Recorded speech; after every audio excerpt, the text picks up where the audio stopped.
اچھا ہے وہ دوسری قوم والا اچھا نہیں ہے. ہو سکتا ہے کسی کے ہاں ایک چیز اچھی ہو مگر دوسروں کے ہاں وہ چیز اچھی نہیں سمجھی جاتی. ہمارے ہاں بچپن میں انڈیا سے ایک مہمان آئے تھے تو ہم نے کہا کہ سالن میں ان کو بوٹی ڈال کے دے دو. وہ کہہ رہے بوٹی, پتہ نہیں انہوں نے بوٹی ان کی زبان میں کوئی گالی تھی یا کیا تھا. وہ کہہ رہے تھے بوٹی جو ہے نا یہ کیا ہے, گالی. استری جو ہے نا, استری ہم کہتے ہیں نا کپڑے استری کر دو, ہندی میں استری کسے کہتے ہیں, بیوی کو. تو جیسے ایک لفظ, وہ ایک آدمی گیا آپ کے ہاں تھوڑی دیر کے لیے استری مل جائے گی آپ کی, تو وہ غصے ہو رہا ہے, بھائی میں اپنی استری تمہیں کیوں دوں, کہہ رہا ہے بس میں تھوڑی دیر کے بعد دے دوں گا, پیسے لے لو بے شک. وہ غصے ہو رہا ہے کہ یار کیا بات کر رہا ہے.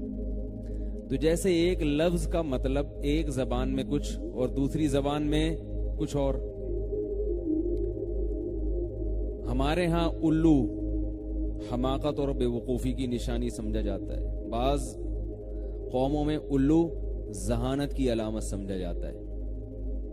ان کے یار بڑا آپ نے اکرام کیا میرا. تو یاد رکھیں جیسے زبانوں میں فرق ہوتا ہے ایسے ہی کلچر میں بھی فرق ہوتا ہے. سمجھ رہے ہیں, کسی کے ہاں ایک چیز اچھی ہے, کسی کے ہاں وہی چیز بری ہے. جیسے آپ کبھی کسی کو کہیں نا بھائی ایسا کرو, تو وہ جواب میں کیا کہتے ہیں, بھائی ہمارے ہاں ایسا نہیں ہوتا, ہم لوگوں کے ہاں ایسا نہیں ہوتا ہے, تم لوگوں کے ہوتا ہوگا. تم لوگوں کے یہاں بھی آپ لوگوں کے کیسا ہوتا, ہم لوگ کے یہاں تو ایسا ہوتا ہے جو کہ تم لوگوں کے یہاں نہیں ہوتا. میں بچپن میں ایبٹ آباد گیا, ہمارے وہاں رشتہ دار تھے, وہاں کسی کی شادی وادی ہو رہی تھی, تو دہی لے کر آئے تھے وہ کافی ساری. میں نے کہا یہ کیا ہے, تو رزق ہے, یہ کیا کر رہے ہو اس کا. انہوں نے کہا کہ ہم لوگ دولہا کے سر پہ دہی ملتے ہیں, کوئی رسم ہے ان کی, اب پتہ نہیں ختم ہو گئی ہو. ہمارے ہاں دولہا کی جوتی چھپائی جاتی ہے, سالیاں چھپاتی ہیں, یہ ہے نا اردو اسپیکنگ میں. پھر سالیوں کو جب وہ پیسے دیتے ہیں تو وہ جوتیاں دولہے کی واپس ملتی ہیں. ہمارے ایک رشتہ دار کی شادی ہوئی, سالیوں نے ان کے چپل چھپائے اور اتنا پیسہ نکلوا لیا. میں نے کہا بے وقوف تھے, چپل چھوڑ جاتے, اس میں 10 چپلیں خرید لیتے یار. چھوڑ دیتے چپلیں, جتنا پیسہ تم سے نکلوا لیا اس سے بہتر یہ تھا کہ چپل وہیں چھوڑ دیتے, اس پیسے میں 10 چپلیں اور آ جاتی. لیکن بہرحال اس کو اچھا نہیں سمجھا جاتا. اگر وہ ایسا کرتے پیسے تو بچ جاتے, مگر لوگ اس عمل کو اچھا نہیں سمجھتے کہ بھئی سالیاں ہیں, ان کا دل توڑ دیا آپ نے. تو لوگ کہتے ہیں یہ ہماری پرمپرا ہے, یہ ہماری رسم ہے, ہماری روایات ہیں, ہمارے ہاں ایسا ہوتا ہے. اسی سے ملتا جلتا اسی بات کو سمجھانے کے لیے ایک واقعہ چھوٹا سا اور سناتا ہوں. ہمارے ایک جاننے والے تھے پنجاب میں, لاہور میں. وہ ذرا سیکولر ٹائپ کے ہوتے ہیں نا لوگ, لبرل بہت, یعنی مذہب سے دور اور تھوڑا سا بالکل آزاد خیال کہ یار یہ اتنا سختی نہیں ہے, بس چلتا ہے یار. داڑھی والوں کے بہت خلاف تھے اور تبلیغ والوں کے بہت خلاف. تو وہ کہنے لگے ایک دن کہ یار وہ میں نے ہمارے پڑوس میں ایک واقعہ دیکھا ہے, پنجاب کی بات کر رہے تھے کہ وہاں ایک صاحب ہیں جو صبح آفس میں ہوتے ہیں, تو ان کی وائف کے کسی سے غلط تعلقات ہیں. تو وہ صاحب روزانہ گھر میں بھی آتے ہیں اور لوگ دیکھ بھی رہے ہیں. پھر یہ کہنے لگے کہ یہ برا ہے, یہ غلط ہو رہا ہے, اس خاتون کو ایسا نہیں کرنا چاہیے. تو میں نے ان سے پوچھا کیوں نہیں کرنا چاہیے, کرنا تو واقعی نہیں چاہیے, لیکن اس کی وجہ کیا ہے. یعنی میں نے ان سے پوچھا کہ آپ یہ کہہ رہے ہیں کہ وہ خاتون غلط کر رہی ہیں, اپنے شوہر موجود نہیں ہیں, اور یہ نہیں کہ وہ کوئی ناجائز تعلقات کا انہوں نے کہا, بس یہ کہ اتنا کلوز کیوں ہے کوئی غیر مرد کہ شوہر کی غیر موجودگی میں وہ گھر میں جا رہا ہے اور فری ہو رہا ہے اور لوگ دیکھ بھی رہے ہیں. تو وہ کہنے لگے یہ غلط, وہ خاتون غلط کر رہی ہیں. چونکہ ذرا لبرل ہیں وہ, تو میں نے ان سے پوچھا کہ وہ غلط کیوں کر رہی ہیں. بات آ رہی ہے سمجھ میں؟ یعنی آپ کو یہ برا کیوں لگ رہا ہے؟ انہوں نے کہا یہ اس لیے غلط ہے کہ سوسائٹی اس چیز کو پسند نہیں کرتی. سوسائٹی اس چیز کو پسند نہیں کرتی. یعنی جب ایک چیز سوسائٹی میں ہمارا معاشرہ اس کو قبول نہیں کرتا ہے تو یہ چیز کیا ہے ایکچولی؟ یہ کیا ہے؟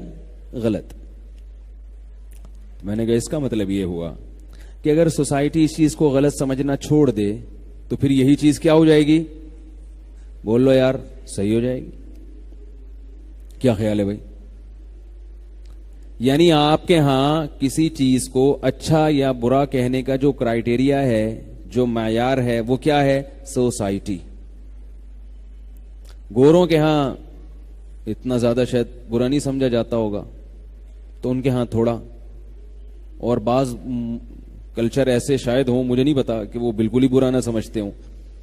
تو اس کا مطلب کیا ہے کہ سوسائٹی فیصلہ کرے گی کہ کیا صحیح ہے اور کیا غلط. یہ بہت اہم بات آپ کو بتا رہا ہوں، اللہ کرے یہ کسی طرح دماغ میں اتر جائے، کسی طرح ذہن میں اتر جائے.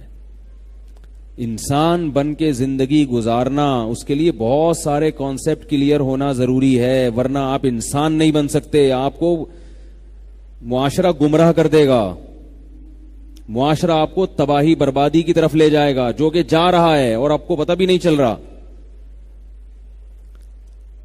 تو میں نے ان سے یہ کہا، کیونکہ وہ اسلام کا تو نام نہیں لیتے نا، اگر وہ کہتے چونکہ قرآن و سنت کی روح سے یہ غلط ہے.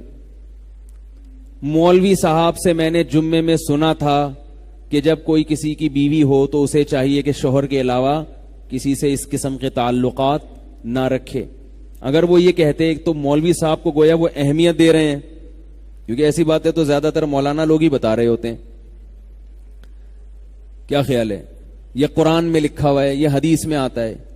لیکن وہ تو بھائی ترقی یافتہ آدمی ہیں، وہ کیا قرآن و سنت، فضائل اعمال، حدیث، حضرت بزرگ کا واقعہ کہ انہوں نے ایک دفعہ کسی کو دیکھا ہی نہیں تو اللہ نے ان کو اتنا نوازا. دیکھے نا، وہ تو ان باتوں کو وہ کیا سمجھتے ہیں؟ یہ تو پیچھے لے جا رہی ہے ہمیں. تو اس لیے وہ کیا کہہ رہے ہیں؟ سوسائٹی. معاشرہ بھی نہیں کہہ رہے کہ اردو ہو جائے گی، پرانا سا لگوں گا میں. ٹھیک ہے، کیا ہے یہ بھائی؟ سوسائٹی. اتنا اچھا لگ رہا تھا جب مجھے ان کے منہ سے جملہ. سوسائٹی اس چیز کو قبول نہیں. میں نے کہا اس کا مطلب یہ ہوا کہ سوسائٹی کسی چیز کو اگر کہہ لے کہ یہ صحیح ہے تو وہ صحیح بن جائے گی. آپ اس کی بات کر رہے ہیں، ان سے میری بحث نہیں ہوئی، کیونکہ ہر آدمی سے آپ بحث نہ کریں.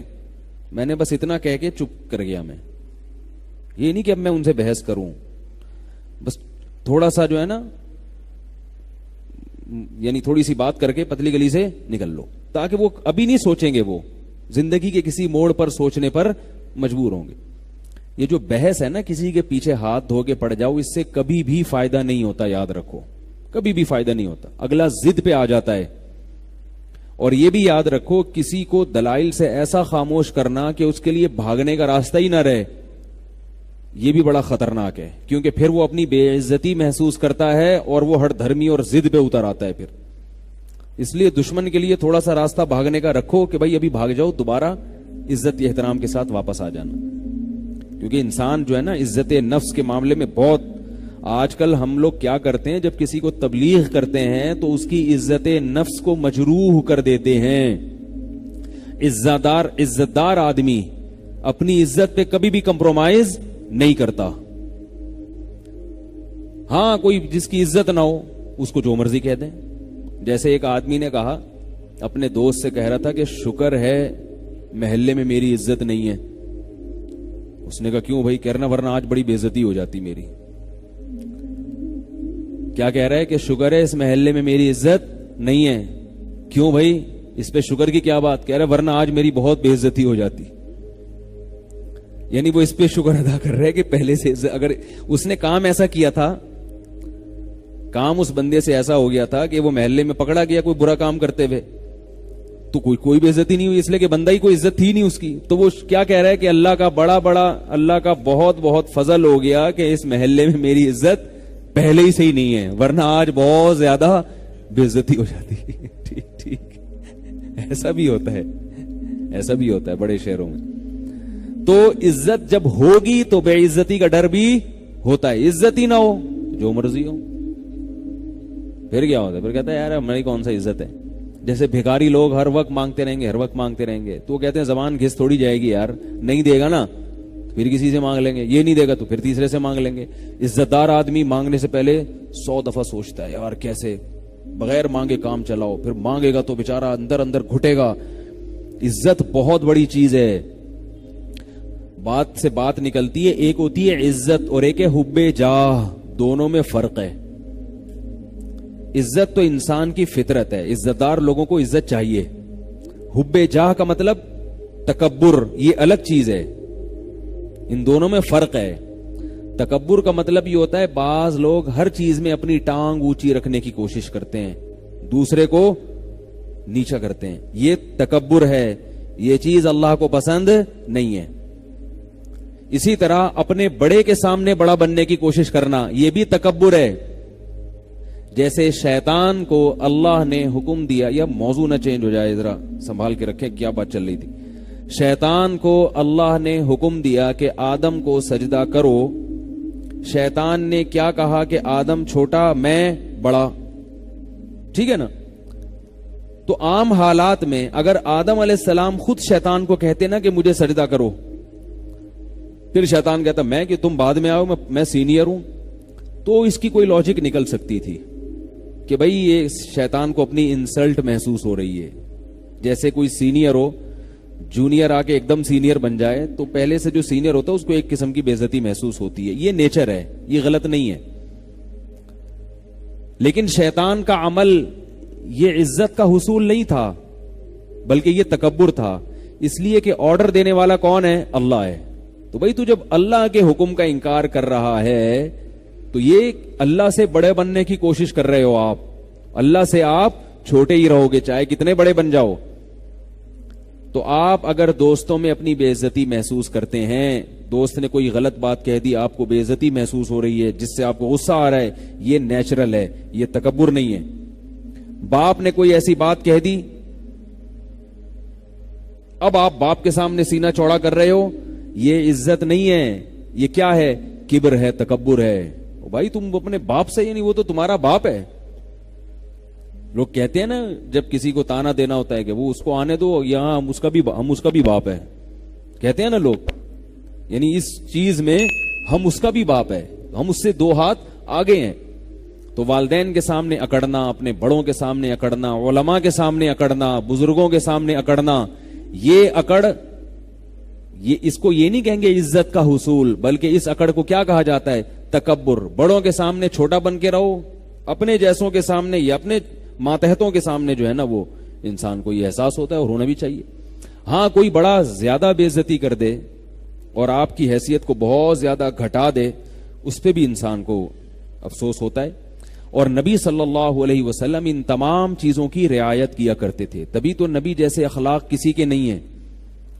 آپ صلی اللہ علیہ وسلم عزت دار لوگوں کو بہت عزت دیتے تھے, چاہے وہ کافر ہی کیوں نہ ہو, چاہے وہ کافر کیوں نہ ہو. کیونکہ جب ایک دفعہ کسی کو معاشرے میں عزت ملتی ہے تو وہ کافر بھی اگر ہوگا نا تو وہ اپنی بے عزتی نہیں چاہے گا, کبھی نہیں چاہے گا. ابو سفیان سردار تھے, ساری زندگی سرداری میں گزاری, اسلام دشمنی میں گزاری, لیکن جب مکہ فتح ہوا, ابو سفیان مسلمان ہوئے, تو آپ صلی اللہ علیہ وسلم نے ایسا نہیں کیا کہ ان کو پیشانی کے بال سے پکڑ کے گھسیٹا ہو, گھوڑے کے پیچھے باندھ دیا ہو کہ ان کو مدینہ کی گلیوں میں گھسیٹا جائے. انہوں نے ساری زندگی اسلام دشمنی میں گزاری, ساری زندگی یہ کیا, ساری زندگی یہ کیا. نہ بھائی سردار آدمی ہیں تو اب اسلام قبول کیا ہے تو ان کو ایسا پروٹوکول دیا جو دوسروں کو نہیں دیا. کیا فرمایا؟ جو ابو سفیان کے گھر میں داخل ہو گیا اس کا خون ہم پر حرام ہے. بس جنگ ہے نا, جو بھی دشمن آئے گا گردن اڑے گی اس کی, لیکن جو ابو سفیان کے گھر میں چلا گیا اس کا خون, اس کی گردن نہیں اڑے گی, اس کو امن مل گیا. کتنی عزت دی, کتنی عزت دی ابو سفیان کو, کیونکہ سردار تھے. حضرت خالد ابن ولید رضی اللہ تعالی عنہ, انہوں نے غزوہ احد میں مسلمانوں کا بہت زیادہ نقصان کیا تھا. 70 آدمی جو شہید ہوئے ہیں صحابہ میں, 70 بڑے بڑے صحابہ, اس میں سب سے بڑا کردار کس کا تھا؟ خالد ابن ولید رضی اللہ تعالی. انہوں نے پلٹ کے حملہ کیا تھا نا غزوہ احد میں, کتنا نقصان پہنچایا. پھر صلح حدیبیہ میں جو لڑنے کے لیے آئے وہ خالد ابن ولید آئے, لیکن جب صلح ہو گئی تو خالد ابن ولید تلوار کی نوک سے اسلام نہیں قبول کر رہے تھے. عزت دار آدمی تھے نا, اس میں ذلت محسوس کرتے تھے, بھائی میں شکست کھا کے اسلام قبول کروں, یہ کیسے ہو سکتا ہے. آپ صلی اللہ علیہ وسلم نے ان کو عزت دی اور ایک قاصد بھیجا اور کہا کہ خالد ابن ولید سے جا کے کہو کہ تمہارے جیسا سمجھدار آدمی, ذہین آدمی ابھی تک کافر ہے, یہ ہماری سمجھ میں نہیں آتا. بڑی تعجب کی بات ہے, اتنا ذہین آدمی, اتنا ہوشیار آدمی, اور ابھی تک اس کی سمجھ میں اسلام نہیں آ رہا.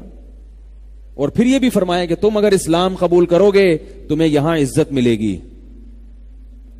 اب ہم جیسے سطحی ذہن کے لوگ ہوتے اس وقت, ہم کہتے ہیں ہاں یہ تو اسلام قبول کیا جا رہا ہے عزت کے لیے, لالچ دے دے کے لوگوں کو مسلمان بنایا جا رہا ہے. آج کوئی مولوی اگر ایسا کر دے کہ بھائی فلاں قادیانی کے پاس تحفے بھیج دے, کسی سردار کے پاس یا کسی اور کافر کے پاس, ایک تو وہ قادیانی ہے جس میں لچک ہی نہیں ہے, ایک وہ ہے جو حق کی تلاش میں ہے, تو ایسے آدمی کو ہدیہ دینا, اس کی دعوت کرنا, اس کو عزت دینا تاکہ وہ اسلام کے قریب آ جائے. یہ نہیں کہ اس کو آپ ایسا اس سے بدتمیزی سے بات کریں. وہ میں اکثر واقعہ سناتا ہوں, قادیانی کے پاس قادیانی تھے, وہ بات کرنا چاہتے تھے, چاہنا اس کی علامت ہے کہ وہ یعنی وہ چاہ رہے ہیں کہ ہمیں سیدھا راستہ ملے. تو ایک گاؤں سے کوئی مناظر چلے گئے, ہمارے استاذ نے واقعہ سنایا. وہ قادیانی کے بیٹے لے کر آئے کہ آپ ہم سے بھی بات کریں, ہمارے والد سے بھی بات کریں, اگر کچھ بات ہوئی تو ہم لے آئیں گے, اسلام قبول کر لیں گے.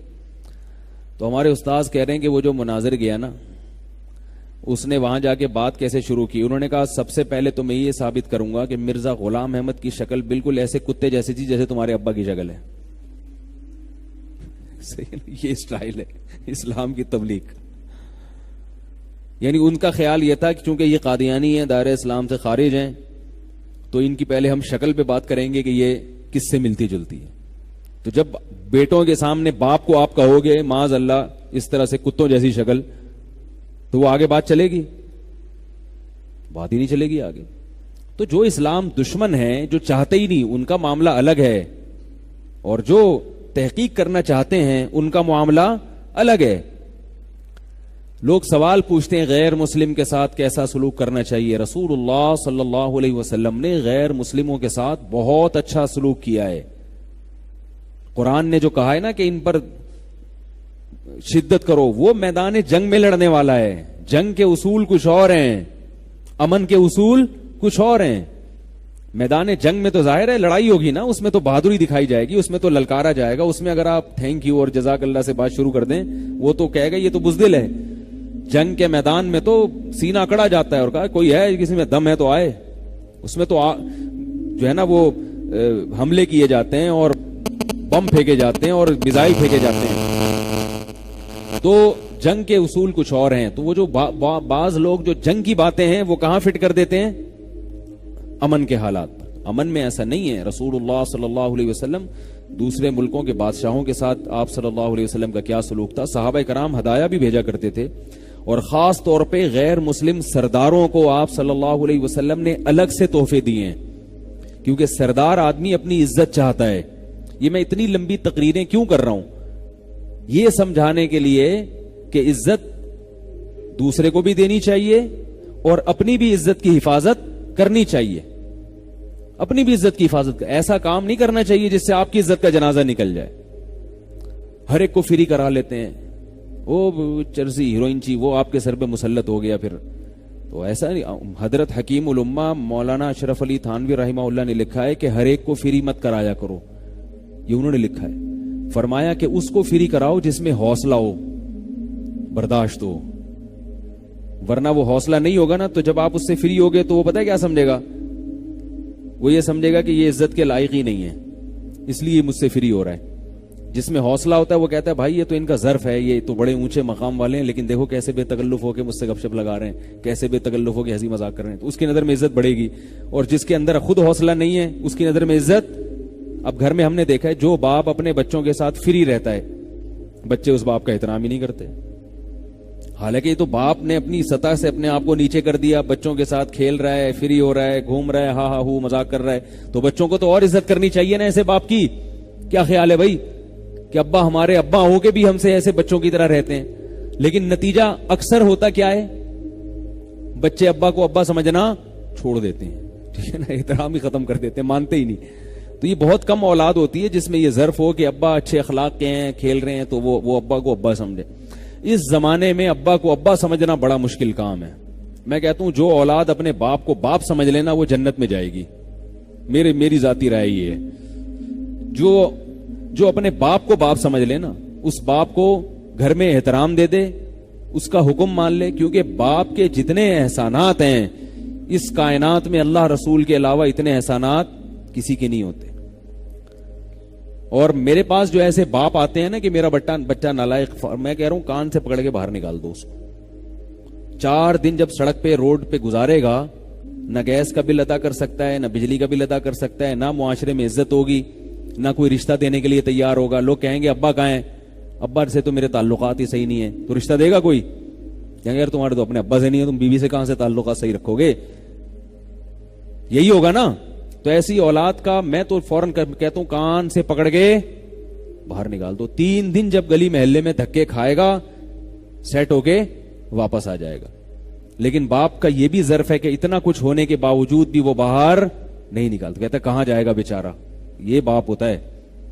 خیر, تو خالد ابن ولید رضی اللہ تعالی عنہ کو رسول اللہ صلی اللہ علیہ وسلم نے کیا کہا کہ ہمارے پاس آؤ گے تو تمہیں عزت ملے گی. یہ نہیں کہ اسلام کے لیے لالچ دی جا رہی ہے, نہ, بلکہ ان کے ذہن میں, خالد ابن ولید کے ذہن میں ایک وسوسہ شیطان ڈال سکتا تھا کہ میں نے اتنا نقصان پہنچایا, اب اگر میں مسلمان ہو بھی جاتا ہوں یہ لوگ تو مجھے تانے دیں گے, یہ تو مجھے رسوا کریں گے, یہ تو انگلیاں اٹھائیں گے میری طرف. اور خالد ابن ولید نے ساری زندگی عزت دیکھی ہے, اپنی قوم میں سردار تھے نا, کبھی ذلت نہیں دیکھی. تو لوگ انگلیاں اٹھائیں گے, لوگ کیا کہیں گے, ذلیل نہ کر دیں. تو اس کا جواب دیا جا رہا ہے کہ ایسا نہیں ہوگا جیسا تم سمجھ رہے ہو, عزت ملے گی, عزت. فوراً اسلام قبول کیا. جو گھٹیا لوگ ہوتے ہیں نا ان کو سیدھے راستے پہ لانے کے لیے چپیٹ لگانے پڑتے ہیں, ٹھیک ہے نا, ٹھڈے مارنے پڑتے ہیں, اور تمیز انسان بن جا. اور جو عزت دار ہوتا ہے اس کو تھوڑا سا غیرت کا تانا دینا پڑتا ہے, یار تم جیسے شریف آدمی, تم تو اتنے سمجھدار ہو یار, کیسے یہ کام کر رہے ہو. ایک نوجوان نے مجھے اپنا واقعہ بتایا. وہ کہتا ہے کہ میں نے بچپن میں کسی کی بچی کو چھیڑ دیا, کسی لڑکی کو چھیڑ دیا جا کے. کہہ رہا ہے میں کالج کا دور تھا, عمر بھی میری ایسی تھی, تو میں نے چھیڑ دیا جا کے. کہہ رہا وہ میرے گلے پڑ گئی. اس نے جا کے اپنی امی کو بتایا, اور اس کی امی نے آ کے میری امی کو بتایا کہ آپ کا بیٹا اتنا گھٹیا. اس زمانے میں یہ بہت برا سمجھا جاتا تھا, پرانے زمانے کی بات ہے, بچپن کا وہ واقعہ بتا رہے تھے. کہہ رہے ہیں وہ میری والدہ کو آ کے بتایا کہ آپ کے بیٹے نے اتنی گندی حرکت کی ہے کہ میری بیٹی کو چھیڑا ہے. کہہ رہے میں کھڑا ہوا ہوں اور میں شرم بھی آ رہی ہے, میری اماں کو شکایت لگا دی. کہہ رہے مجھے اس سے اتنی شرم نہیں آئی, میں نے کہا امی 2 تھپڑ لگائیں گی اور ابا کو شکایت لگائیں گی, وہ 2-3 ڈنڈے لگا دیں گے. میں نے کہا یہی ہوگا نا. کہہ رہے لیکن ہوا کیا, میری والدہ نے کہا کہ کچھ بھی ہو میرا بیٹا سب کچھ کر سکتا ہے, میرا بیٹا کسی کی بچی کو اس طرح سے چھیڑ نہیں سکتا, اس کی اپنی بہنیں بھی ہیں, اتنا گھٹیا سوچ کا حامل نہیں ہے میرا بیٹا. اب وہ لڑکا کہہ رہا ہے یار میں شرم سے زمین میں گڑ گیا کہ میری ماں کے میرے بارے میں کیا جذبات ہیں اور میں کتنوں کو چھیڑ کے بیٹھا ہوں. صحیح ہے نا, کہہ رہے میں کتنوں کو چھیڑ کے بیٹھا ہوا ہوں اور میری ماں کے میرے بارے میں یہ جذبات ہیں.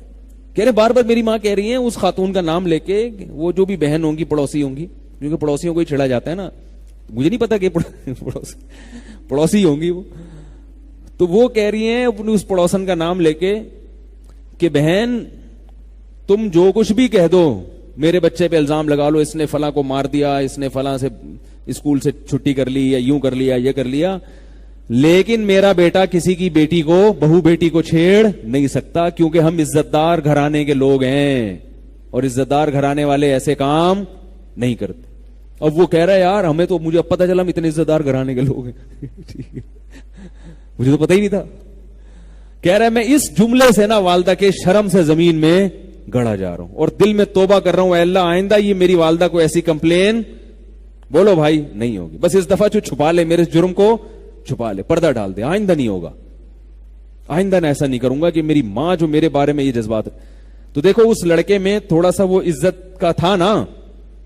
اگر وہ لڑکا عزت دار خاندان کا نہیں ہو تو پھر پتہ کیا کہتا ہے, کہہ رہے اماں کو تو پتہ ہی نہیں, اب مزید 15-20 کو چھیڑ لو, میری اماں تو یقین کریں گی نہیں. کیا خیال ہے یار, کیا ہو گیا آپ کی سمجھ میں کیوں نہیں آ رہا؟ وہ یہ سوچے گا نا کہ بھائی میری اماں تو میرے بارے میں یقین ہی نہیں کر رہی, تو وہ تو اسی کو ڈانٹ کے بھیج رہی ہیں, یہ تو اتنا اچھا نظریہ ہے, تو اب تو شکایتیں وہ تو اور 2-4 کو چھیڑ لو, کوئی مسئلہ ہی نہیں. تو یہ فرق ہوتا ہے کہ جو نالائق ہوتا ہے نا, جو عزت دار نہیں ہوتا, اس کی چترول لگانے پڑتے ہیں, اس کو ڈنڈے لگانے پڑتے ہیں, اس کو ٹھڈے مارنے پڑتے ہیں, پھر جا کے وہ تھوڑا سیٹ ہوتا ہے. اور جو عزت دار ہوتا ہے اس کے لیے ایک تانا بہت بڑا ہوتا ہے. فقہا نے لکھا ہے تعزیر کے اصول میں, تعزیر ہوتی ہے نا, تعزیر سزا, ایک تو ہے حدود, زانی کی کو 100 کوڑے لگیں گے, وہ تو قرآن نے بیان کیے, اس میں تو کوئی فرق نہیں ہے, سب کے ساتھ ایک جیسا سلوک ہوگا, عزت دار ہو یا کم درجے کا آدمی ہو. وہ سزا جو قرآن نے بیان کر دی وہ سب پہ لگے گی, رجم سب پہ, ہاتھ کاٹنا سب پہ, حد قذف سب پہ, شراب کی سزا 80 کوڑے سب پہ, اس میں کوئی شریعت میں فرق نہیں. لیکن کچھ سزائیں ایسی ہیں جو قاضی اور جج کی ثوابدید پر ہوتی ہیں. وہ دیکھتا ہے بھائی اس نے اتنی نوعیت کا جرم کیا ہے تو اس کو اتنی سزا ملنی چاہیے, سمجھ رہے ہیں؟ اس میں شریعت نے کچھ نہیں بیان کیا, بس یہ بتایا کہ بھائی جرم کی نوعیت یہ ہے تو قاضی اور جج کی ثوابدید پر. تو اس میں فقہا بیان کرتے ہیں کہ اس میں عین ممکن ہے ایک جرم پہ قاضی کسی کو 20 کوڑوں کی سزا دے, اور یہ بھی ممکن ہے کہ وہی جرم کسی دوسرے سے ہو تو اسے صرف برا بلا کہہ دے.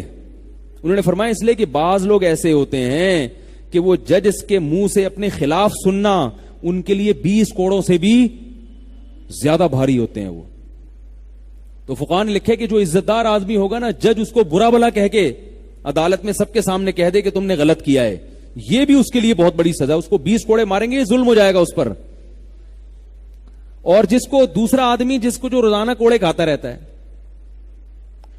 جو معاشرے میں مشہور ہے بھائی, ادھر بیٹھا ہوا ہے, کبھی گٹر کے ڈھکن پہ بیٹھا ہوا ہے, کبھی وہاں سے گٹکے کی پی کے پھینک رہا ہے, دیواریں کالی کر رہا ہے, اس کو 20 کوڑے مار دیے تو وہ کہہ رہا ہے یار یہ تو خارش ہوئی ہے تھوڑی سی ہمیں, صحیح ہے نا, تو کیا ہو گیا, کوڑے کھا کے ہی مضبوط ہوں گے. ایسے بھی لوگ ہوتے ہیں نا, اگلی دفعہ آئیں گے تو 40 کھائیں گے, وہ اس طرح کے. تو اس میں بھی فقہا نے فرق بیان کیا ہے کہ ایک ہی سزا ایک آدمی کو کم دی جائے گی اور عزت دار آدمی کو, ایک آدمی کو زیادہ دی جائے گی اور عزت دار آدمی کو کم دی جائے گی. میں بار بار کیوں بتا رہا ہوں کہ دیکھو عزت دار لوگوں کی عزت کو مت اچھالا کرو. اگر ان سے کوئی برائی ہوتی ہے, کوئی جرم دیکھو تو اس پہ پردہ ڈالو, کیونکہ ایک عام آدمی کا جرم اگر لوگوں کے سامنے ظاہر ہوتا ہے اس کی اتنی بے عزتی نہیں ہوتی. عزت دار آدمی کا تھوڑا سا جرم لوگوں کے سامنے آ گیا, وہ بیچارہ زمین میں گڑ جاتا ہے, تو اس کو اس کے جرم کی اتنی بڑی سزا کیوں دے رہے ہو, اتنی بڑی سزا کیوں دے رہے ہو. اس کا حل یہ کہ اس کو الگ سے جا کے تنبیہ کر دو, الگ سے محبت سے سمجھا دو اس کو کہ بھئی یہ برائی ہے, یہ آپ چھوڑ دیں. تو ہم کیا کرتے ہیں کہ ہر ایک کو ایک ہی لاٹھی سے ہانک رہے ہوتے. اسی طرح یاد رکھو, بات تو تھوڑی سی عجیب سی ہے لیکن جب ہے تو میں کروں گا اس کو, کہ بعض جب نکاح کر کے لاتے ہیں نا عورت کو گھر میں, تو یہ نہیں دیکھتے کہ یہ عزت دار خاندان سے ہے, یا وہ اپنی پرمپرا جو ہے نا اس پہ ٹھونسنا شروع کر دیتے ہیں. بعض عورتوں کے فون آتے ہیں, انہوں نے کبھی زندگی میں گالی سنی نہیں ہوتی, جب وہ شوہر کے منہ سے موٹی موٹی گالیاں سنتی ہیں ان کو بہت بے عزتی محسوس ہوتی ہے. انہوں نے اپنے خاندان میں کبھی گالی کا لفظ سنا نہیں ہوتا, اور شوہر کے لیے گالیاں دینا نارمل ہوتا ہے. وہ پیدا ایسے خاندان میں ہوگا, بات بات پہ گالی, بات بات پہ گالی نکال تو وہ اپنے خاندان کے حساب سے چلا رہا ہوتا ہے, لیکن ان کے لیے کیا ہوتی ہے, یہ بہت بڑی. اور بعض خواتین ایسے خاندان کی ہوتی ہیں, ان کو گالی نہ دو تو وہ سمجھتی ہیں بزدل ہے, یہ ڈرتا ہے مجھ سے. سمجھ میں آ رہی ہے نا؟ وہ اتنا پٹی ہوتی ہیں، اتنی گالیاں سنی ہوتی ہیں، اگر شوہر تمیز سے بات کرے وہ کیا کہ وہ سمجھتی ہیں کہ کیا ہے، پاگل آدمی ہے، تو اس کو تو تمیز سے بات کرنے نہیں آتی. رسول اللہ صلی اللہ علیہ وسلم کے بارے میں حدیث میں آتا ہے ما کان النبی صلی اللہ علیہ وسلم فاحشا ولا متفحشا. آپ نہ تو فاحش تھے یعنی زبان آپ کی خراب تھی، اور نہ متفحش بتکلف یعنی آپ کی طبیعت میں بھی فحاشی نہیں تھی، اور نہ زبان خراب تھی. نبی صلی اللہ علیہ وسلم کی سیرت میں ہم دیکھیں ایسے زبردست آپ کے اخلاق تھے. میں صرف ایک چھوٹا سا واقعہ حضرت حسین کا سناؤں گا، حضرت حسن کا سناؤں گا. حضرت حسن کے بارے میں محمد ابن اسحاق ایک راوی ہیں، وہ کہتے ہیں میں نے حضرت حسن کے ساتھ بہت وقت گزارا. سب سے سخت ترین جملہ جو ان کی زبان سے میں نے سنا، یعنی جھگڑا بھی ہوتا تھا نا، گالی نہیں نکلتی تھی، کہہ رہے ہیں ان کی زبان سے میں نے جھگڑے کے دوران جو سب سے سخت ترین جملہ سنا وہ یہ ہے کہ میں ایک آدمی ان سے پیسے مانگ رہا تھا، تو انہوں نے غصے میں کہا کہ میرے پاس تمہارے لیے کچھ بھی نہیں ہے سوائے اس کے کہ تمہاری ناک خاک آلودہ ہو جائے. بس یہ سب سے بڑی گالی تھی جو انہوں نے زندگی میں دی ہے، یعنی تمہاری ناک کیا ہو جائے، خاک آلودہ ہو جائے. اتنی ایسا تحمل تھا. تو ہم لوگ ذرا سی بات نہیں ہوتی ایسی گالیاں نکالنا شروع کرتے ہیں.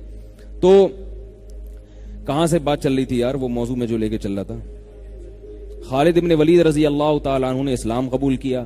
پھر جب اسلام قبول کیا تو اب آپ دیکھیں انہوں نے ساری قربانیوں کا رخ غیر مسلموں کے خلاف پھیر دیا، اسلام دشمنوں کے خلاف. کیسی قربانیاں دی، ساری زندگی لڑتے رہے. اور پھر جب حضرت عمر کا دور حکومت آیا تو حضرت عمر نے ان کو معزول کر دیا. کوئی بھی اپنی بے عزتی محسوس نہیں کی. انہوں نے یہ نہیں کہا کہ مجھے تو نبی نے کمانڈر بنایا تھا، مجھے تو ابو بکر نے کمانڈر بنایا تھا، اور میرے ہاتھ پہ اتنی بڑی بڑی فتوحات ہیں، عمر کون ہوتے ہیں مجھے معزول کرنے والے. اگر یہ کہہ دیتے تو یہ کیا ہوتا، تکبر. میں کہہ رہا تھا نا، عزت کی تلاش الگ چیز ہے، تکبر الگ. حضرت خالد بھی چاہتے تھے مجھے عزت ملے، چاہتے تھے نا، عزت دار آدمی تھے، بے عزتی نہیں چاہتے تھے اپنی. عزت مل گئی اسلام میں. لیکن حضرت عمر کہہ رہے ہیں آپ معزول ہیں. اب اگر کہتے نہیں میں امیر بنوں گا تو یہ عزت کا حصول نہ ہوتا، بلکہ یہ کیا ہوتا، تکبر. اس لیے کہ آپ سے بھی بڑے ہیں عمر، وہ امیر المومنین ہیں، آپ ان کے آرڈر کو ٹھکرا رہے ہو. صرف یہ بھی نہیں کہ فوراً معزول ہو گئے. ہم ہوتے تو کتنے دلائل لیتے، مجھے تو نبی نے بنایا ہے، مجھے تو نبی نے سیف اللہ کہا ہے، مجھے تو ابو بکر نے بنایا، آپ کون ہوتے ہیں معزول کرنے والے. نہ نہ نہ، فوراً معزول ہو گئے. لوگوں نے کہا کہ آپ تو امیر تھے، آپ کو تو نبی نے بنایا. فرمایا کوئی بات نہیں، پہلے کمانڈر بن کے لڑتا تھا اللہ کی راہ میں، اب سپاہی بن کے لڑوں گا. سپاہی بن کے لڑنے کا اپنا مزہ ہے. ذرا بھی تو یعنی دل تنگ نہیں ہوا، ذرا بھی اپنی بے عزتی محسوس نہیں کی. تو یہ ہے عزت کا حصول اور تکبر، ان دونوں میں فرق ہوتا ہے. ہم بعض دفعہ تکبر ہوتا ہے ہمارے اندر، ہم سمجھ رہے ہوتے ہیں کہ میں اپنی بے عزتی برداشت نہیں کرتا. تو بے عزتی نہیں ہوتی، آپ کو شیطان کی طرح بڑا بننے کا ہر جگہ شوق ہوتا ہے. اسی طرح یہ بھی یاد رکھو کہ بات سے بات نکلتی ہے، جو بڑوں کے سامنے ضرورت سے زیادہ بولنا یہ بھی تکبر ہے. جب بڑے حضرات بیٹھے ہیں، ہمارے ہاں اصول یہ ہے کہ ہمارے جب اساتذہ بیٹھے ہوتے ہیں، کوئی مسئلہ ہم سے پوچھتا ہے تو ہم نہیں جواب نہیں دیتے، بھئی یہ بڑے بیٹھے ہیں ان سے پوچھو. ہم ایسے بن جاتے ہیں جیسے کیا ہوں، جاہل، آتا ہی نہیں کچھ ہمیں، ایسے بن جاتے ہیں جاہل جیسے. جب تک وہ خود آرڈر نہیں دیں گے نہیں ہوتا بھائی. تو یہ چیز ہم نے الحمدللہ مدرسوں میں تو دیکھی ہے. باہر کی دنیا میں باہر کی دنیا میں ایسا نظر آتا ہے ہر آدمی فنٹر بنا ہوا ہے، کہتا ہے جتنا مجھے آتا ہے اتنا کسی کو بھی نہیں آتا. تو خیر بات یہ چل رہی تھی کہ میں یہ عرض کر رہا تھا کہ ہر قوم کا نا اچھے اور برے کا معیار الگ ہوتا ہے. ہر قوم میں کسی قوم میں ایک چیز اچھی سمجھی جاتی ہے. تو وہ سوسائٹی کا واقعہ سنا رہا تھا کہ وہ کیا کہنے لگے کہ یہ جو خاتون ہیں ان کے جو فلاں سے تعلقات ہیں، سوسائٹی اس کو برا سمجھتی ہے. سوسائٹی سے کیا سمجھتی ہے، غلط. تو میں نے کہا اس کا مطلب سوسائٹی اگر اسے اچھا سمجھنا شروع کر دے تو پھر یہ اچھا ہو جائے گا. لوط علیہ الصلوۃ والسلام کی قوم تو اس سے بھی زیادہ غلط کام کرتی تھی. وہ تو خاتون تھی نا جس کی فرینڈشپ تھی، یہ بھی نہیں کہ کوئی ناجائز تعلقات کا بھی کوئی یقین نہیں، ضرورت سے زیادہ بے تکلفی، اور وہ بھی شوہر کی غیر موجودگی میں. روزانہ آ رہے ہیں ان کے گھر بیٹھ رہے ہیں، چائے وائے پی کے جا رہے ہیں. اور لوط علیہ السلام کی قوم تو لڑکوں سے بدفعلی کر رہی ہے جس کی کوئی لاجک بنتی نہیں ہے. ان کی سوسائٹی اس کو برا، وہ برا کس کو سمجھ رہی تھی، لوط علیہ السلام کو. وہ کہہ رہی تھی یہ عجیب آدمی ہے، یہ کیسی باتیں کر رہے ہیں.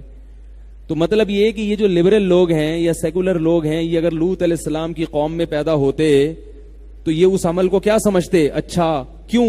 سوسائٹی اس کو اچھا سمجھ رہی ہے.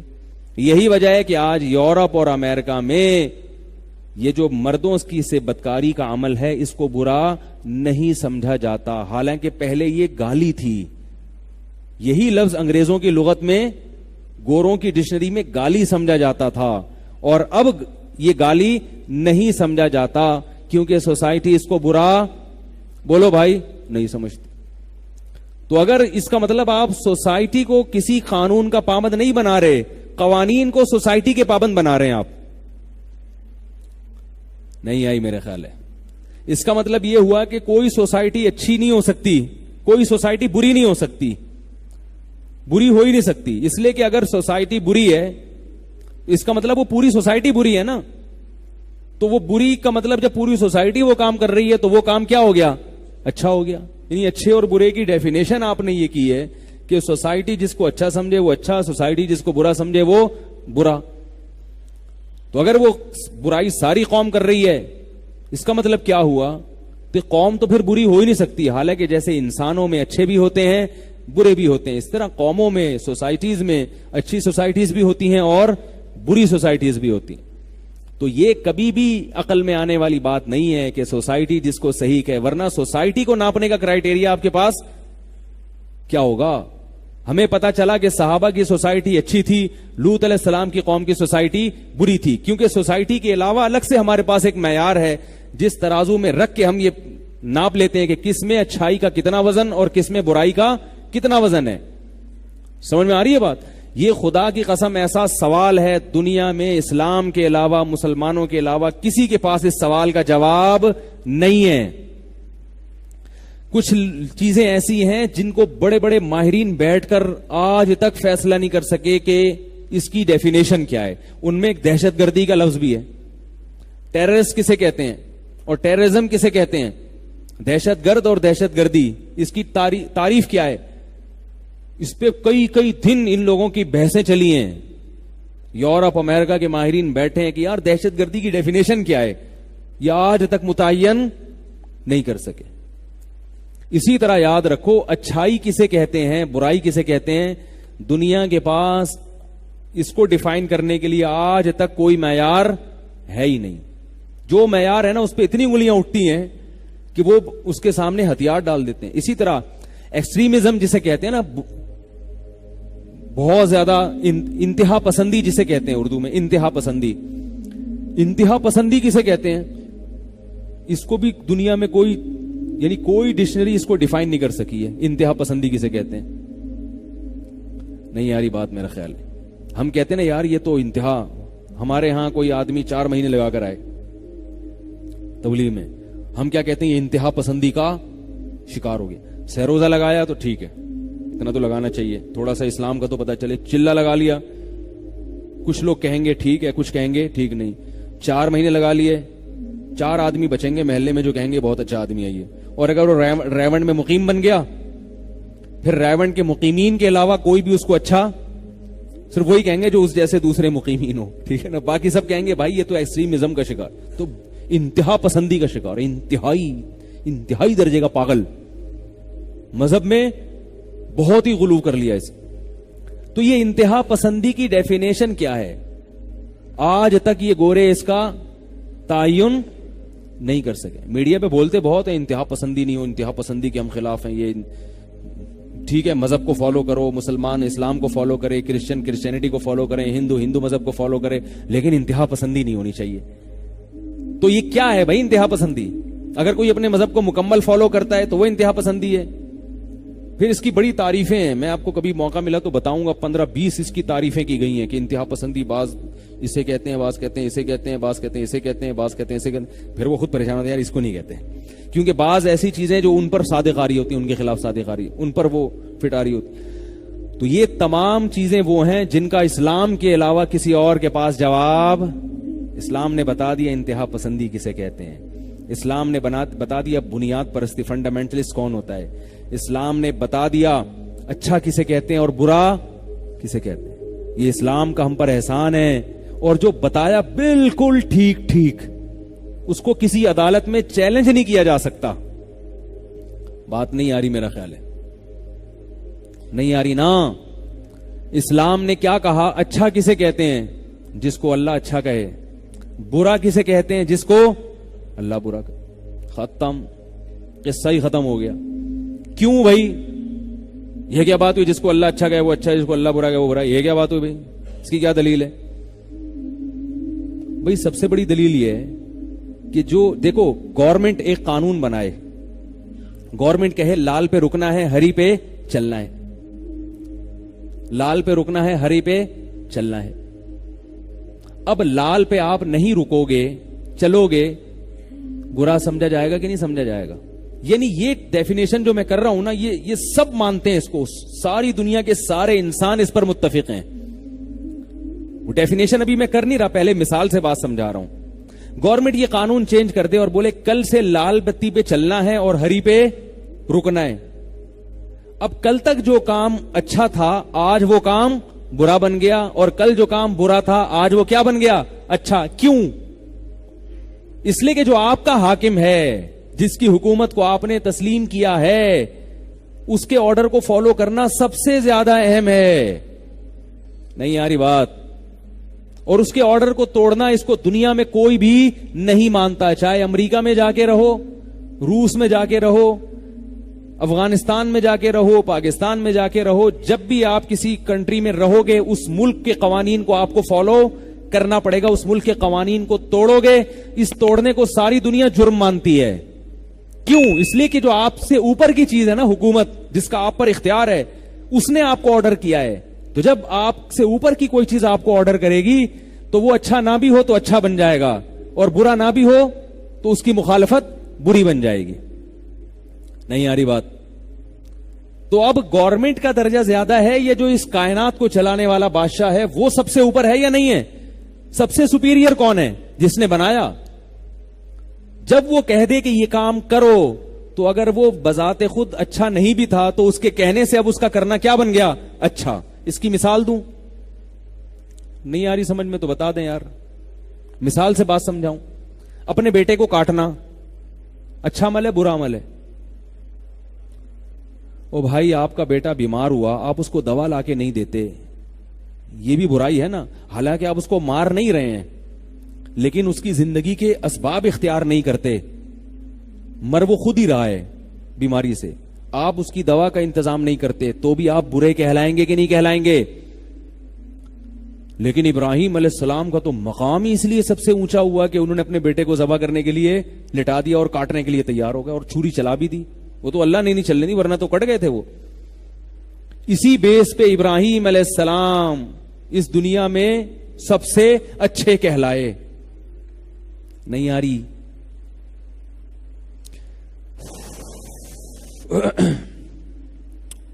انگلش میں سمجھانا پڑے گا یار. ابراہیم علیہ الصلوۃ والسلام کو یہودی بھی مانتا ہے اللہ کا خلیل، عیسائی بھی مانتے ہیں اللہ کے خلیل. دنیا میں سب سے زیادہ عیسائی ہیں نا، زیادہ تر تو اچھے اور برے کا تعین عیسائی لوگ ہی پیش کرتے ہیں. امریکن سارے عیسائی ہیں، یو کے میں سب عیسائی، آسٹریلین عیسائی، دنیا میں سب سے بڑا مذہب عیسائی ہے. اور تھوڑے دنوں کے بعد اسلام بننے والا ہے الحمدللہ. کیوں بنے گا بھی میں نے بتا دیا آپ کو. بچے مسلمان زیادہ پیدا کر رہے ہیں. کیوں بنے گا؟ اس لیے کہ میرے 12 بچے ہیں الحمدللہ.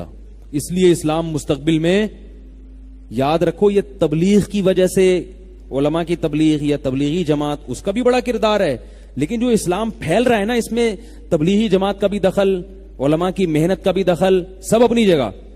لیکن جو رپورٹ ہے نا گوروں کی کہ اسلام دنیا کا سب سے بڑا مذہب ہوگا، اس کی وجہ جو وہ بیان کرتے ہیں، گروتھ ریشو مسلمانوں کا سب سے زیادہ ہے. پتہ چلا اسلام کو پھیلانے میں سب سے زیادہ دخل گروتھ ریشو کا ہے. تبھی ہمارے نبی نے کیا فرمایا؟ تزوج الودود الولود. میں اس کی تشریح نہیں کروں گا، موضوع چینج ہو جائے گا.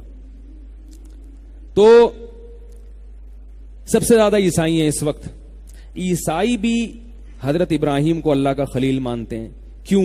وہ بھی کہتے ہیں کہ حضرت ابراہیم نے اپنے بیٹے کو ذبح ہونے کے لیے لٹایا تھا. وہ بھی مانتے ہیں. فرق اتنا ہے کہ وہ کہتے ہیں اسحاق علیہ السلام کو لٹایا تھا، اسماعیل کو نہیں لٹایا تھا، کیونکہ وہ اسحاق علیہ السلام کی اولاد میں ہے نا عیسائی مذہب. اس لیے وہ اپنے کھاتے میں لے جاتے ہیں, ٹھیک ہے نا, لیکن مانتے ہیں کہ اپنے بیٹے کو ذبح کرنے کے لیے لٹایا. یہودی بھی کہتے ہیں کہ ابراہیم اللہ کے خلیل بنے, اللہ کے دوست بنے, مقتدا بنے, رہبر بنے, ساری امت کے پیشوا بنے. کیوں؟ اس لیے کہ انہوں نے اپنے بیٹے کو اسحاق کو, ان کے بقول اسحاق کو ذبح کر دیا تھا انہوں نے, جو اللہ کے حکم سے نہیں ہوئے. مسلمان بھی کیا کہتے ہیں کہ ابراہیم اللہ کے خلیل کیوں بنے؟ اپنے بیٹے کو ذبح کرنے کے لیے لٹا دیا انہوں نے. اب دیکھو بیٹے کا ذبح کرنا بہت ہی گھٹیا حرکت ہے, عام حالات. کسی کا بھی گلا کاٹ دو, اتنا برا نہیں ہے. گلا تو کاٹنا ویسے ہی برا ہے, اتنا برا نہیں ہے بیٹے کا گلا کاٹنا. اور وہ بھی چلو باپ نے بالغ بیٹے کا گلا کاٹ دیا تو ہم کہیں گے بیٹے نے بات ایسی کی ہوگی کہ باپ کو غصہ ہے, اس نے گلا ہی کاٹ دیا. ہو سکتا ہے نا. نابالغ بچے کا گلا کاٹنا کیا خیال ہے, یہ کوئی برداشت کرے گا؟ اور اس بچے پہ پیار کتنا آتا ہے, بچہ کتنا خوبصورت, کتنا معصوم, انگلی پکڑ کے باپ کے ساتھ چلتا ہے وہ. اور باپ کو بشارتیں ملی تھیں ابراہیم علیہ السلام کو کہ میں ایک بیٹا دینے والا ہوں آپ کو. وہ بیٹا جو خوشخبریوں کے بعد ملا تھا, اب اس اور وہ کس ماں نے جنا, اس ماں پہ کیا گزرے گی؟ جس ماں نے اتنا ساتھ دیا اپنے شوہر کا کہ اپنے شوہر کی خاطر ایک بیابان جنگل میں, ایک ریگستان میں آ کے بیٹھ گئی اور صفا اور مروہ کے چکر لگائے انہوں نے. کتنی بڑی قربانی دی نا انہوں نے. اس ماں سے لخت جگر چھین لینا, ظلم در ظلم در ظلم, کئی ظلم کا مجموعہ تھا ابراہیم علیہ السلام کا یہ کام. مگر پھر بھی کیا بنے؟ اللہ کے خلیل. اس لیے کہ اتنی بڑی نیکی, اللہ فرماتے ہیں اتنی بڑی تو میں نے کسی کو نہیں آزمایا. فرمایا ان ھذا لہو البلاء المبین, ہے ابراہیم یہ بہت بڑی آزمائش تھی, جس آزمائش سے تو پورا اترا ہے. جس آزمائش بہت بڑی, جس کو خدا کہہ رہا ہے بہت بڑی آزمائش, وہ کتنی بڑی آزمائش ہوگی. ہمارے اوپر جو آزمائشیں آتی ہیں ان کو اللہ بڑی آزمائش نہیں کہتا, ان کو اللہ کیا کہتے ہیں؟ وَمِنَ النَّاسِ, لوگوں میں بعض ایسے ہیں. سورہ عنکبوت میں فرمایا ہم جیسے نالائقوں کے بارے میں کہ جب ان کو کوئی آزمائش آتی ہے, جعل فتنۃ الناس کعذاب اللہ, چھوٹی موٹی آزمائشوں کو سمجھتے ہیں گویا اللہ کا عذاب آ گیا. ہماری آزمائش کیا, داڑھی رکھ لی تو لوگ کہیں گے ملا ملا, ہم کہیں گے یار بہت بڑی آزمائش آئی ہے میرے اوپر یار. لوگ کیا کہہ رہے ہیں مجھے؟ ملا کہہ رہے ہیں. عورت پردہ کر لے گی تو ماں کیا کہے گی؟ تمیز سے بات نہیں کرے گی. ساس بہو سے بات کرنا چھوڑ دے گی تو عورت کیا کہتی ہے؟ بہت بڑی آزمائش ہے مفتی صاحب, میری ساس مجھے ٹیڑھی نگاہوں سے دیکھ رہی ہے. پہلے یوں کر کے دیکھتی تھی, جب سے پردہ کیا یوں دیکھ, سیدھی نگاہوں سے تو کبھی دیکھا ہی نہیں نا. پہلے ٹیڑھی سے دیکھتی تھی یہ والی جانب سے, اب اسٹائل تھوڑا سا چینج کیا ہے. ٹھیک, اس اسٹائل کے چینج کرنے کو بہو کیا سمجھ رہی ہے؟ بہت. یہ نہیں کہ کھانا پینا بند ہو گیا ہو, کوئی سگریٹ سے جلایا جا رہا ہو, یا کوئی ٹارچر کیا جا رہا ہو, کوئی کیل ٹھوکی جا رہی ہو, سر میں ڈرل کی جا رہی ہو, کوئی عقوبت خانہ کھول دیا ہو, ایسا نہیں ہے. بس یہ کہ ساس بات نہیں کر رہی. یہ سب چیزیں, اس کو ہم کیا کہتے ہیں؟ اللہ قرآن میں کیا کہہ رہے ہیں؟ اس کو تم کیا سمجھتے ہو؟ اللہ کا عذاب آ گیا, اور اوندھے منہ واپس ہونے لگتے ہو دین سے. لیکن اللہ ابراہیم علیہ السلام کی قربانی کے بارے میں یاد رکھو, اپنی گردن کٹوا لینا آسان ہے. اگر کسی کو حکم دیا جائے نا کہ جاؤ فلاں تلوار سے تمہاری گردن اڑائے گا, تم اللہ کی خاطر گردن اڑوا لو, یہ آسان ہے, بہت آسان ہے. یہ لوگوں نے دی ہیں قربانی, آج بھی دے رہے ہیں لوگ, ملک کے لیے, اسلام کے لیے, مذہب کے لیے اپنی جانیں پیش کرتے ہیں. لیکن ایسا نہیں ہے کہ آپ سے کوئی کہے بچے کو کاٹ دو, یہ بہت مشکل ہے, بہت مشکل ہے. انسان کہے گا اللہ میں اپنے آپ کو کاٹ دوں, میں خودکشی کر لوں, میرے ہاتھ سے میں اپنے لختے جو, اور اتنا پیارا بیٹا, اتنا خوبصورت, وہ کہہ بھی رہا ہے ابا سے اللہ نے حکم دیا کر گزرے, اس پہ تو اور پیار آئے گا نا ایسے بیٹے پر, اور اس سے امیدیں بھی ہیں, وہ بیت اللہ کی تعمیر بھی کروائے گا. لیکن یہ اتنا بڑا ظلم اس نے ابراہیم علیہ السلام کو کیا کر بنا دیا؟ اللہ کا خلیل. اور یہ ظلم کیا بن گیا؟ بہت بڑی نیکی. کیوں؟ آرڈر دینے والا کون تھا؟ اللہ. تو پتا چلا اچھا کسے کہتے ہیں؟ جس کو اللہ اچھا کہے. برا کسے کہتے ہیں؟